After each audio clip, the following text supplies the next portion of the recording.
Famille, l'histoire mystique d'aujourd'hui m'a tellement mise KO que je ne sais même pas comment je vais introduire pour que vous puissiez comprendre à quel point cette histoire est grave. Écoutez vous-même.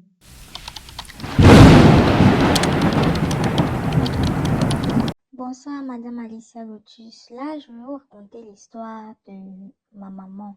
L'histoire qu'elle avait vécue quand elle était dans ses 37 ans. Donc, à l'époque, à cet âge-là, elle vendait des fruits au marché.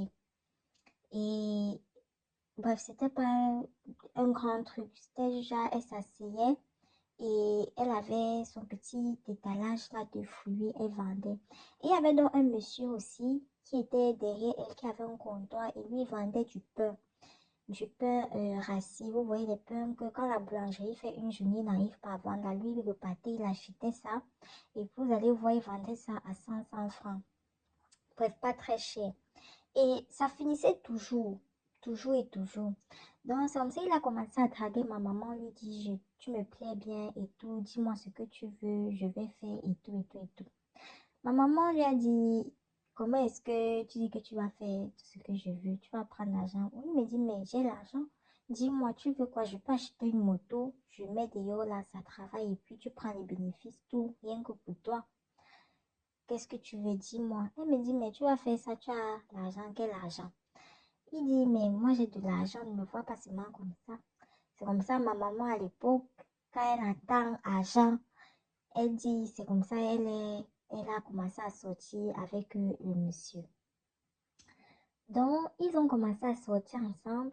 Il l'amenait toujours manger et tout, et tout, et tout. Un jour, donc, il a invité à une auberge.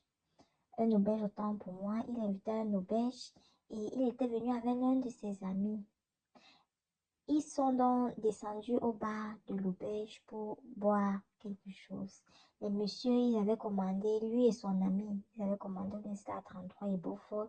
Et ma maman, lui, elle avait pris une bouteille de Top Fanta. C'est comme ça, ma maman, dans un moment de boire, elle regarde le monsieur et elle dit au monsieur, mais toi, pourquoi est-ce que tu me donnes du sang à boire?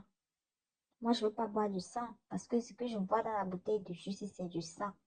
Elle dit que quand elle a dit ça, elle ne sait même pas pourquoi, elle ne sait pas comment est-ce que ça a fait pour sortir de sa bouche, mais elle a dit. Et que quand elle a dit comme ça, le monsieur, lui, il a sursauté. Il a regardé son ami. Ils sont donc sortis. Ils n'ont même pas répondu à ma maman, ils sont juste sortis. Et son ami, lui, il a disparu. Tiens, elle n'a plus revu son ami, plus jamais. Et le monsieur, lui, il est rentré dans le bar. Il s'est assis et il a dit à ma maman, ok, comme tu as fini, comme tu ne veux pas boire ta boisson, allons, remontons dans la chambre.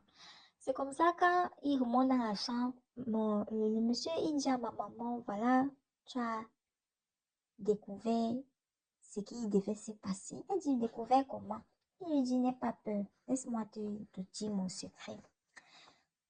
Comme tu as découvert ce qui s'est passé, je voulais te vendre. Genre, je voulais t'envoyer devant parce que je suis dans une secte.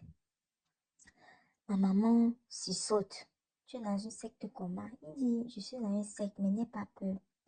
C'est vrai, je voulais t'envoyer devant, mais tu as découvert. Et je ne peux plus. Comme je ne peux plus, je vais te donner mon secret. Là maintenant, comme nous sommes en fin d'année, il faut qu'avant la fin de cette année, je puisse envoyer une autre personne devant. Parce que ma maman a dit, ça s'était déroulé dans la période de novembre. Donc, il a dit à ma maman, comme je n'ai pas pu t'envoyer, je dois envoyer quelqu'un d'autre avant la fin de cette année. Sinon, c'est moi qui meurs. Après, il dit à ma maman, s'il arrive que je ne puisse pas trouver l'occasion de donner quelqu'un, s'il te plaît, lorsque je vais mourir et quand on va amener mon corps à la maison, genre pour les funérailles d'abord, et vous allez faire un tour, un cercle devant mon cercueil. Il y a une armoire dans mon salon. Et sur l'armoire là, il y a une petite boîte. Donc tu vas aller dans la boîte là, tu vas prendre ce qui est à l'intérieur, tu vas garder avec toi. Et maintenant, lorsque vous allez vouloir enterrer mon corps, s'il te plaît, approche-toi de mon cercueil, de ma tombe. Et tu fais comme si tu as jeté quelque chose, tu veux ramasser et tu lances la chose là dans ma tombe.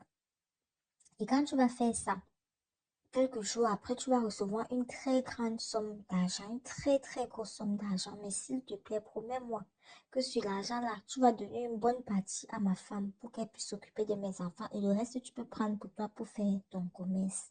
Quand il a fini de dire ça à ma maman, voilà, c'est comme ça, ma maman le quitte, elle part.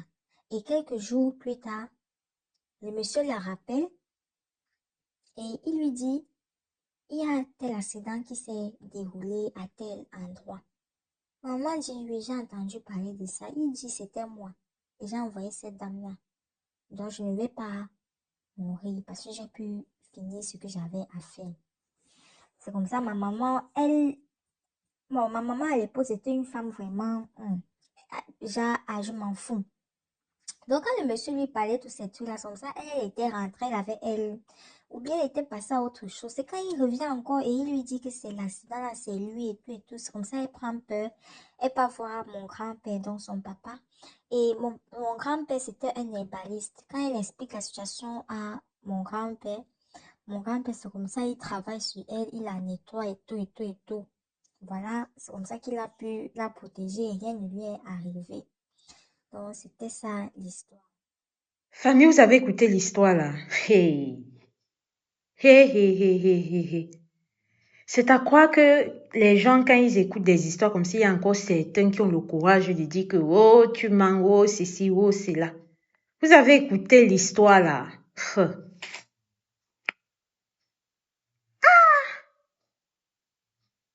vous ai dit que je n'ai même pas les mots. Je n'ai pas les mots. En tout cas, moi, l'effet que ça m'a fait. Maintenant, il y a peut-être certains qui vont dire que quoi? L'histoire, s'il te fait, tu n'as pas les mots, bien.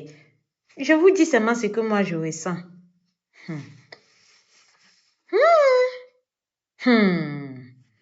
Ici, Alicia Lotus, n'oublions pas d'être prudent, de prier sans cesse parce que le dehors est miné.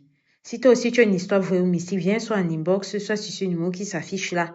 Ensemble, on va se mettre d'accord sur comment est-ce que je vais présenter ton histoire. Hey! Hein?